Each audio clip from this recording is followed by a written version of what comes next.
কালাইয়া বন্দরের ঠিক মাঝখানে অবস্থিত এই মন্দিরটির নাম লক্ষ্মীনারায়ণ মন্দির।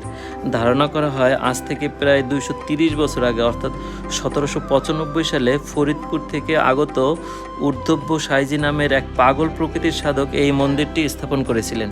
মন্দিরটি দৈর্ঘ্যে 26 ফুট, প্রশস্তে 18 ফুট এবং উচ্চতায় 16 ফুট। তৎকালীন ফরিদপুরের জমিদার ভূপতি রায়চৌধুরী মন্দিরটি রক্ষণাবেক্ষণ ও পূজা অর্চনার সুবিধার্থে প্রায় 10% জায়গা মন্দিরের সেবায়েতের নামে দান করে যান। উল্লেখ্য, ঊর্ধ্বব্য সাইজি নামের এই পাগল প্রকৃতির সাধক এই জমিদারেরই বংশধর ছিলেন। তৎকালীন সময়ে এটাই ছিল এই অঞ্চলের প্রধান মন্দির।